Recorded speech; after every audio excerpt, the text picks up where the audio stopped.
This billionaire built a tech empire, but it was a waitress in a roadside diner who taught him how to connect with his own son. Grant Ellison didn't cry at his wife's funeral. He didn't cry when the doctor said, "Your son may never speak." But that afternoon, stuck in traffic outside Spokane, Washington, with his tie yanked halfway down his chest and his son screaming in the back seat, Grant came the closest he'd ever come. His knuckles turned white around the steering wheel, not from anger, from helplessness, from exhaustion that lived deep in his bones, from pretending like he was still the man who used to know what to do. Miles was kicking the back of his seat, fists clenched, face red and wailing. Not tantrum crying. It was pain, overwhelm, a world too loud, too fast, too much, and no way to say it. "Miles, buddy, please," Grant said, voice cracking as he reached behind his seat with one hand, trying to soothe him. "We're almost there, okay? Just hold on." But Miles couldn't hear reason, or wouldn't. His body jerked as if he was fighting gravity itself. His arms flailed, his sobs turned guttural. Grant pulled off the highway and into the parking lot of a tiny, rust-colored diner he hadn't noticed until just now. No time to look at stars or reviews. He just needed a break. They both did. The sign above the door read, "Rita's Home Kitchen." The kind of place where the menu probably hadn't changed in 30 years. And neither had the coffee. But it didn't matter. He killed the engine, looked in the rearview mirror. "Miles, we're gonna go inside, okay? Just breathe, in and out." His son's head was pressed against the window, tear-streaked face, mute, chest heaving. Grant closed his eyes, let out a long breath, and whispered, "I'm trying, kid. I swear I'm trying." He unclipped Miles's seatbelt, hoisted his 7-year-old into his arms, all 60 pounds of thrashing, grunting emotion, and carried him inside like a tired firefighter carrying his last rescue. A small bell rang as the door opened. Heads turned. A fork clinked against a plate. An old man in a Seahawks hat blinked over his coffee. A middle-aged couple paused mid-bite. Grant felt every stare like a spotlight. He sat Miles at a corner booth, farthest from the windows, trying to block out the fluorescent lights with his jacket. His son rocked gently, tapping his palms against his knees. Small, repetitive slaps that echoed across the vinyl seat. The waitress hadn't come over yet, which was fine. Grant needed a second. He leaned forward, elbows on the table, ran his hands down his face, and whispered, "I don't know what you need, Miles. I don't know how to help you anymore." No answer. Not from Miles, not from the universe, and definitely not from the job waiting for him back in Seattle. The board members who watched him like a hawk, pretending they respected him while waiting for him to crash and burn. They didn't care that he was a widower, or that his son barely slept, or that his whole life felt like one giant plate balanced on one finger. He glanced across the table. Miles was still rocking, but quieter now. Progress? Maybe. He reached into the diaper bag, applesauce, a spoon, a napkin. "Here you go, buddy," he said, peeling the foil top. "Your favorite, right?" He held out the spoon. Miles didn't move, didn't blink, didn't acknowledge him at all, just kept rocking. A couple of seconds passed, then a couple more. The spoon in Grant's hand started to tremble, just slightly, but enough. He dropped it. It clattered against the table, and without meaning to, without planning it, Grant whispered, "I can't do this." But someone had been watching, and that someone was already walking toward them. The footsteps were soft, deliberate. No rush, no judgment. Grant didn't look up at first, too drained to deal with pity, or worse, advice. "Mind if I clean this up for you?" a voice asked gently.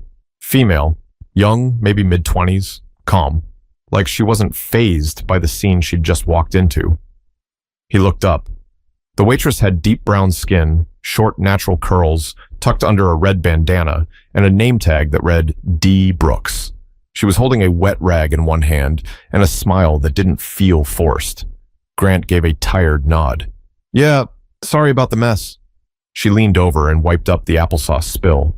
"No worries. That booth's seen worse." Then, crouching slightly so she was eye level with Miles, she added, "Hey there, little man." Miles didn't respond, just kept tapping his knees. She didn't flinch, didn't recoil, just studied him. Not like he was broken, but like he was speaking a different language she understood. "What's his name?" she asked, her voice still low. "Miles," Grant replied, unsure why he was even still talking. "He's 7. She smiled at Miles. "You like applesauce, huh?" Again, no answer. But something in her tone, or her posture, made Grant pause. She wasn't being polite. She was trying. Actually trying. She turned slightly. "May I?" Grant blinked. "May you try feeding him?" He hesitated. His instinct was to say no, that it wouldn't work, that she didn't know what she was getting into, but something in her eyes, there was no pity, no performance, just patience. He nodded slowly. "Go ahead." She sat down across from Miles, not directly in front of him. Slight angle, non-threatening. Then she hummed. Not a tune Grant recognized, just soft tones, like a lullaby with no words.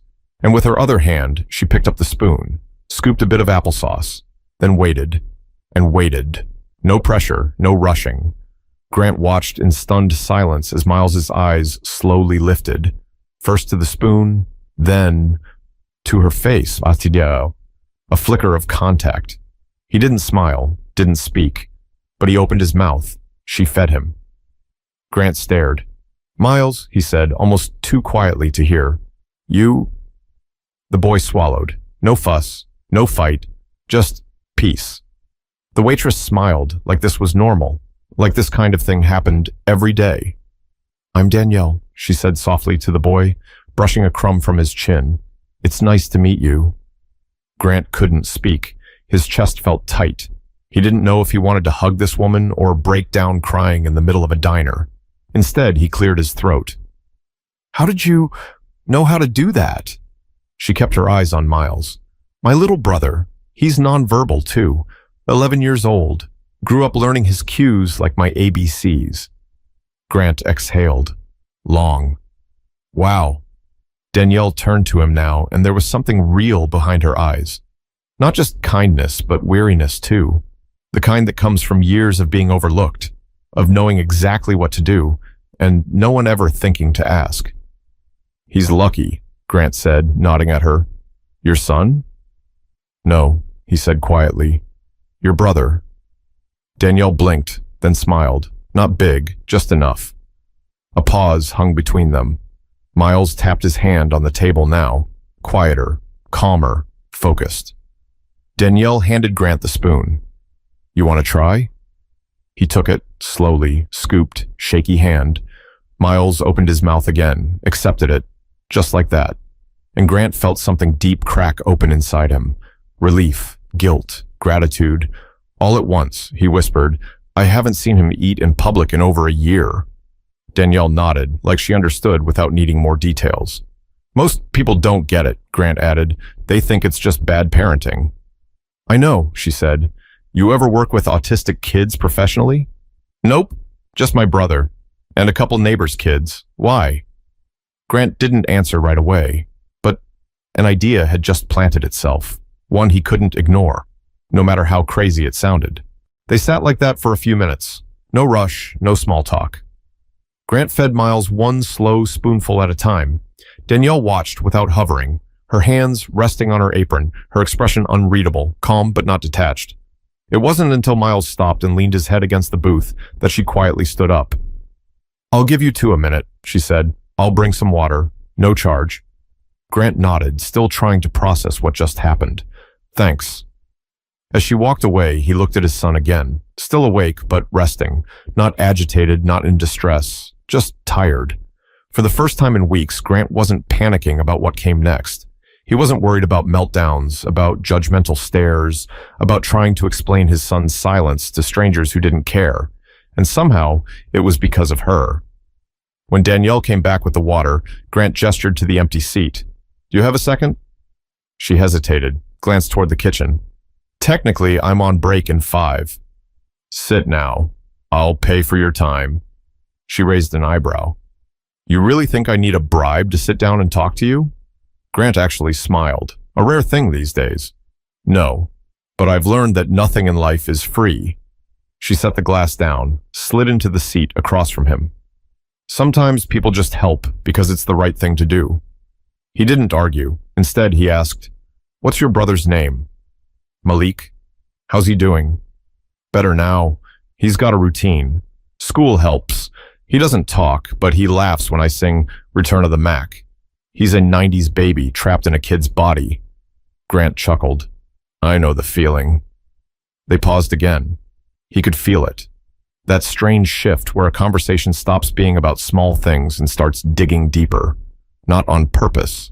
Just naturally. "So," she said, "what's your story?" He took a breath. "Grant Ellison. I run a tech company. Big one. West Coast. My wife passed away 3 years ago. Brain aneurysm. No warning." Danielle's eyes softened. "I'm sorry." He nodded. "I've been raising Miles on my own since then, trying to juggle meetings and therapy appointments. Most days I feel like I'm failing at both." She didn't offer him sympathy. She just said, "But you keep showing up." He looked down at his son. "Because what choice do I have?" Danielle shook her head. "That's not nothing, Grant. A lot of people run." He sighed. "Sometimes I think about it. Not running forever, just 5 minutes. Somewhere quiet, where no one needs me for anything." She smiled sadly. "I get that." He studied her now. Not just a waitress. Not just a girl who knew how to help his son. There was something else there. Resilience. Like someone who had been carrying heavy things for a long time and still stood tall. "What else do you do?" he asked. "Outside of this place?" She laughed a little.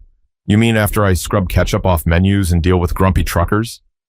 "Yeah, after that. I take online classes, social work, slow because money's tight, but I'll get there. You ever think about working with kids, families?" She shrugged. "If someone gave me the chance." Grant leaned forward, his voice lowering. "What if I said I have a foundation under my company for children with developmental disabilities? Not some corporate PR move, something real. But I don't know what I'm doing with it. I just fund it and hope it helps." She tilted her head. "What are you saying?" "I need someone like you. Someone who actually knows what this looks like outside of a textbook." Danielle blinked. "Wait, are you offering me a job?" "Not right this second. I'm offering you a conversation, a meeting, a chance." She stared at him for a second, maybe 2, then said, "You don't even know me." "I know what I saw. You calmed my son in 30 seconds. That's more than I've done all year." She hesitated. "I can't just leave my job." "I'm not asking you to. Not yet. Just come visit the city, spend a weekend. Let me show you the foundation." "And what if I say no?" "Then I still owe you lunch." Danielle smirked. "Throw in some pie and I'll think about it." Grant smiled. "Deal." But what neither of them knew was that this meeting wasn't random. It was about to change everything.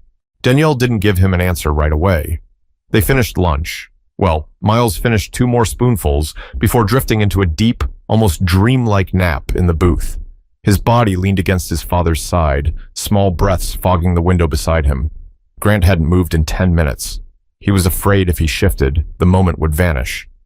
Danielle brought over a slice of warm peach pie and slid it across the table. No plate for herself, just a fork and a smirk. "You gonna keep staring out the window, or are you gonna ask me more questions about my life?" she teased. Grant blinked, coming back to earth. "Right. Sorry, I just, He glanced down at his son. "It's been a long time since I've seen him this relaxed." Danielle didn't say, "You're welcome." She didn't need to. Instead, she pulled the fork from the napkin and asked, "So tell me, what's it like running a company while raising a kid who needs more than most?" He exhaled through his nose, a tired laugh escaping. "It's like juggling knives, blindfolded, while people judge you for bleeding." Danielle nodded slowly. "I feel that." "You ever take care of Malik on your own?" "All the time. My mom works night shifts at the hospital. Dad left when I was 12. It's mostly me when he's in a mood." "You ever lose it?" She chuckled. "I once cried because he refused to wear socks. Socks. I was sitting on the floor holding a pair of Spider-Man socks. sobbing like someone had died. Grant let out a real laugh, not because it was funny, but because it was true. He leaned back. I yelled at Miles once, just once, after a really bad day. He was having a meltdown, throwing things, and I just snapped. I yelled, not loud, but harsh, and the look he gave me, he paused. He didn't understand my words, but he felt them. It wrecked me. Danielle's voice softened. You apologized? Of course. Then you taught him something that even grown-ups mess up, but we make it right. He looked at her differently then, like she wasn't just some kind waitress with a good heart, like she was wise, like she'd seen the corners of life most people skipped over. Danielle broke the silence again. You ever wish he was just typical? Grant hesitated, then with shame in his voice. Yeah, I do. Not because I don't love him exactly the way he is, but because I want the world to be kind to him, and I know it won't be. Danielle tapped her fork against the edge of the plate. When Malik was 5, some kid at the park called him a weirdo. I wanted to snatch that little boy by his collar. Grant raised an eyebrow. Did you? She grinned. No, his mom beat me to it, snatched him up so fast I almost applauded. They both laughed, quiet, controlled, but full of weight. Danielle leaned in now, more serious. You said earlier that you don't know what you're doing with that foundation. I don't. Then maybe it needs someone who's seen it from the ground level, someone who's not reading from a file, but living it day to day. That's why I brought it up, he said. But here's the thing, Grant. I've spent my life helping my brother, quietly, behind the scenes. I've never had a title or paycheck for it. I wouldn't even know where to start in a place like yours. He studied her. You don't need a title to know your worth. She looked away. You'd be surprised how many people disagree with that. Grant paused, then without flinching said, Fly out next weekend. I'll cover everything, no expectations, just see it. If it's not for you, I'll never ask again. Danielle tapped her fingers against the table, thoughtful. Then slowly she nodded. All right, 1 weekend, no promises. He extended his hand. Deal. She shook it. You're lucky I like airplanes. And pie. He smiled, but he still didn't realize that this woman wasn't just here to help his son. She was about to help him in a way no one else ever had. Grant wasn't the same man when he got back to Seattle. Something had shifted, and not just emotionally. That weekend with Danielle, even though she'd only agreed to observe, cracked open doors he hadn't even known were locked. She walked through the foundation's headquarters like she'd been there for years. Didn't flinch when people asked technical questions, didn't pretend to know things she didn't. But when she did speak, people listened, because her words weren't theories, they were lived experience. Grant watched the staff, all degrees and credentials, slowly realized that the smartest person in the room might have just walked out of a diner in Spokane. They gave her a tour. She gave them real stories, from the waiting rooms, from the school meetings, from the nights Malik screamed for hours, and she had to figure it out without Google or a specialist. And when the weekend ended, Grant didn't ask her to stay, because she beat him to it. I want in, she said, but on one condition. Name it. I'm not going to be your token from the ground up hire. I want a seat at the table. I want to build programs that actually help families like mine. And I want to bring in people who look like me, who never get invited to rooms like this. Grant stared at her. You're serious? As a sensory overload meltdown in a grocery store. He cracked a smile. Done. And just like that, Danielle Brooks became Director of Community Partnerships. No resume, no fancy title. But she didn't need it. Her first order of business, cancel every upcoming panel of experts and replace it with parents, siblings, caregivers, people with autism who could speak for themselves. Grant's board pushed back. This isn't protocol. We need vetted professionals. Are you sure this isn't just emotional bias? Danielle listened to every critique, then calmly replied, I'm not against degrees. I'm just saying you don't need a PhD to understand how a screaming child in a public restroom can break a parent's spirit. Silence. She wasn't trying to burn the system down. She was building a new one next to it. 1 week turned into 2. 2 turned into a month. And in that time, something else changed. Not just at the office, but at home, Miles. He started sleeping through the night, not every night, but more than before. He picked up a fork, held it, used it, without a meltdown. He leaned into his father's arms instead of pulling away, and one morning, the one that almost made Grant drop his coffee mug, Miles looked him in the eye, reached out, and touched his hand. No words, but he chose the connection. It wasn't magic. It wasn't fast, but it was real, and Grant knew, deep in his gut, that Danielle had something to do with it. Not directly. She wasn't a miracle worker, but her presence had made him better, a better listener, a softer speaker, a man who no longer measured success in quarterly earnings, but in quiet mornings and unfinished applesauce cups. One Friday, he walked into Danielle's office. She was sitting cross-legged on the couch, typing on a laptop, hoodie pulled over her curls. He knocked on the doorframe. "You're making me look bad, you know." She didn't look up. "You were already losing before I got here." He laughed. "Fair." She closed the laptop and stretched. "What's up?" "I'm thinking about a road tour, town halls in small cities, talking to parents who never get heard, real stories, real needs." Her eyebrows lifted. "You mean leave your kingdom and actually listen to the people?" "Exactly," Danielle grinned. "Look at you turning into a decent human being." "It's uncomfortable," he admitted. "Growth usually is." But the more they worked together, the more it became clear. This connection wasn't just professional, and neither of them knew what to do about that. It started small. Grant began looking for excuses to visit Danielle's office. A quick update, a check-in, a shared snack from the vending machine. Danielle noticed, but she didn't say anything. Not at first. She'd seen the shift. The way his shoulders dropped around her, the way his voice lost that tight, clipped edge he used in meetings, how he laughed now. Not forced or polite, but from somewhere deeper. They both ignored it, because the work came first. They spent the next 2 months organizing the road tour. Idaho Falls, Modesto, Wichita. Cities that didn't make headlines, where autism support programs were either underfunded or non-existent. Danielle handled the local outreach. Grant scheduled the logistics. Together, they sat in rec centers, church basements, and school auditoriums. And they listened. Parents told stories of being kicked out of grocery stores. Teachers shared the heartbreak of losing kids because there weren't enough aides. Grandmothers cried over having to choose between a second job and a therapy appointment. Grant wrote every word down. Danielle hugged people when they couldn't speak. One night, after a session in Missoula, Montana, they found themselves walking side by side outside the hotel. The sky above them was massive, stars shining in every direction. Danielle kicked a loose pebble on the sidewalk. "You ever think about how quiet it gets out here?" "I used to hate it," Grant said. "Now I crave it." She glanced at him. "Why?" "Because my head's loud, work, guilt, Miles. I can't turn it off." They stopped walking. Danielle looked at him for a moment. "You're doing a good job, you know." He gave a weak smile. "I'm trying." "You don't need to try so hard around me." That landed heavy. They stood there, two people who had never planned on being in each other's lives.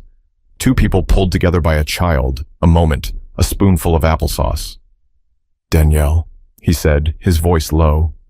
She looked up. "I think about you, more than I probably should." She didn't flinch. "I think about you too."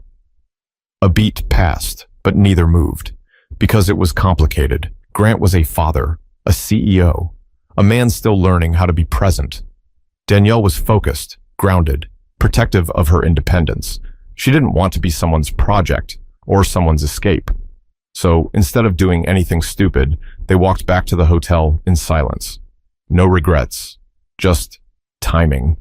Back in Seattle, things didn't slow down. The foundation's visibility exploded. Danielle's programs were getting attention. Donations increased. A journalist from Portland ran a piece calling her the heart of Ellison's engine. She hated that. "I'm not a machine part," she told Grant. He laughed. "Well, the part runs better when you're here." Danielle smiled, but only a little. "Don't say stuff like that unless you mean it." He met her eyes. "I meant it." There was a pause, and just when it seemed like they might finally talk about it, all of it, Miles ran into the room. He was barefoot, holding a toy dinosaur, smiling, and speaking just one word. "Hi." Danielle turned sharply, stunned. Grant's mouth fell open. "Miles," he whispered. "Say it again." Miles didn't repeat it, but he didn't need to. Danielle crouched down and gently reached out her hand. Miles walked over, placed the dinosaur in her palm. Tears welled in her eyes. She looked up at Grant. "That's the first time he's ever said hi?" "First word. Ever," Grant whispered. No applause, no cameras, just the three of them, in a room, breathing. Miles leaned into her shoulder. She didn't speak. She just held him, carefully, gently. And in that moment, Grant knew. This wasn't business anymore. This wasn't luck or fate or timing. This was something real, something solid. But real feelings come with real fears. And both of them were still holding on to something that might ruin everything. 2 weeks passed. Danielle took some time off, just a few days, to visit her mother and Malik back in Spokane. She didn't say it, but Grant could feel the hesitation in her voice when she left. He tried not to read into it, but every day she was gone, something felt off. The office was fine. Miles was fine. Everything looked normal. But it wasn't. He sat at his desk late one night, staring at a half-written email. It was supposed to be an update for the board. Instead, he kept writing and deleting the same sentence. "I miss her." Not just because she was good at her job, but because when she was around, he was better, more patient, more human. When Danielle returned, she walked into the office like she hadn't just knocked the air out of his chest. "I brought you something," she said, dropping a small paper bag on his desk. He opened it. Inside was a single red sock, kid-sized, with Spider-Man on the front. Grant blinked. "Is this?" Malik wore it, first time, no screaming, no drama. "I figured you'd appreciate the milestone." Grant smiled. "I do. Thank you." She stood there for a second, arms crossed. "You okay?" He looked up at her, and this time he didn't dance around it. "No, I'm not." Her eyes narrowed slightly. "Talk to me." He stood up and walked around the desk. "I've spent my whole life building things. Companies, products, teams. Because I thought if I could control something, then the chaos wouldn't win. Then Miles would be safe. Then maybe I could breathe." Danielle didn't interrupt. "But I can't control him, or grief, or the fact that the one person who makes all of this feel manageable might decide she doesn't want to be here anymore." Her face softened. "You think I'm leaving?" she asked. He shrugged. "I think I wouldn't blame you if you did." Danielle walked closer. "You're a mess, Grant." "I know. And I didn't ask for any of this." "I know that too. But I stayed." He looked at her, eyes tired but wide open. "Why?" She didn't answer right away. Instead, she reached into her pocket and pulled out a folded piece of paper. It was a crayon drawing, stick figures, a small boy, a tall man, and a woman with curly hair. 3 figures, holding hands. "Miles drew this," she said, "yesterday. No one told him to."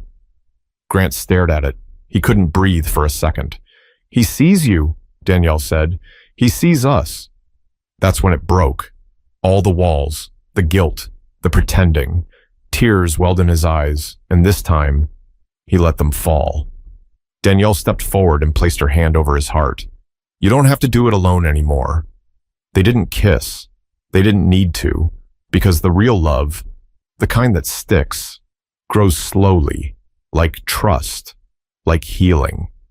That night, Grant went home, tucked Miles into bed, and sat beside him for a long while, just listening to him breathe. And for the first time since his wife passed, he didn't feel like he was chasing some version of himself he'd never find again. He felt present, imperfect, but present. And that was enough. Life doesn't give us perfect timing. It gives us people, sometimes strangers, who walk in at the exact moment we need them, whether we're ready or not. Sometimes, all it takes is one kind act. One spoonful of applesauce. One person who sees what others overlook. If you've got someone like that in your life, hold on to them. And if you can be that person for someone else, do it. Because what you think is small might just change someone's entire world. If this story touched you, share it with someone who needs to hear it. And remember, kindness doesn't require a plan. just a choice.